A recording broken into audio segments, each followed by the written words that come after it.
Il est petit, rond, pèse 437 grammes et est l'objet phare de la Coupe du monde de football au Brésil. Lui, c'est Brazuca, le ballon officiel du mondial qui a débuté il y a 15 jours. Un nom choisi par des millions de fans brésiliens qui, dans l'argot local, est utilisé pour décrire tout ce qui est attrait à la fierté nationale. À Sialkot, ville du Pakistan d'un demi-million d'habitants qu'on surnomme la capitale internationale du ballon en raison de son activité historique liée à l'industrie des articles de sport, on fabrique en moyenne par année près de 30 millions de ballons destinés à être revendus dans le reste du globe. En période de Coupe du Monde, le rendement est beaucoup plus soutenu et peut atteindre le nombre de 50 millions de ballons fabriqués à l'année.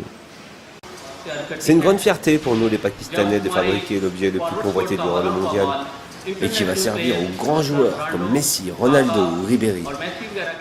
Pourtant, tout n'est pas toujours facile dans ce pays, souvent victime de sa réputation sensible à l'échelle internationale et de son contexte sociopolitique, ce qui le gangrène depuis plusieurs années et affecte régulièrement les affaires.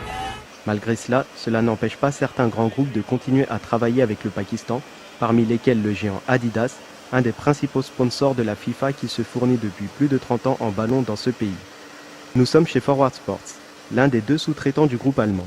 Si cette entreprise avait par le passé l'exclusivité de la fabrication du ballon mythique, comme ce fut le cas lors du mondial asiatique en 2002, elle doit désormais faire face à une concurrence féroce venant de Chine qui a largement pris les devants depuis quelques années. En effet, il y a 4 ans, Adidas avait confié l'entière production du ballon sud-africain Jabulani à sa filiale chinoise, plus avancée dans la technologie du liage thermique. Ce nouveau procédé d'assemblage a remplacé l'ancienne méthode artisanale qui consistait à assembler les pièces des ballons en les cousant à la main. C'est vrai que fabriquer des ballons à la main, c'est une tâche éprouvante, mais l'avantage, c'est que ce travail ne requiert aucune qualification particulière et qu'on peut même le faire chez soi sans être dérangé par les coupures d'électricité.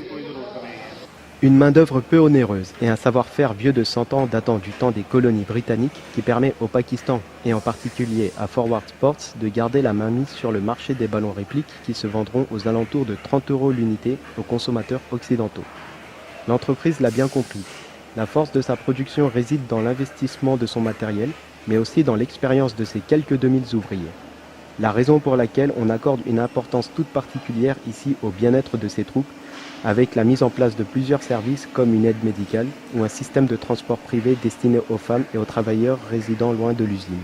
Quelques signes encourageants donc pour ce pays qui cherche à aller de l'avant pour oublier un passé pas toujours facile, avec notamment le travail des enfants dans les fabriques de ballons autrefois.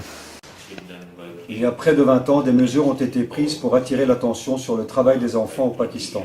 Plusieurs syndicats locaux et étrangers, dont l'Organisation internationale du travail, la FIFA, l'UNICEF, ont ainsi contribué à l'élimination de ce labeur.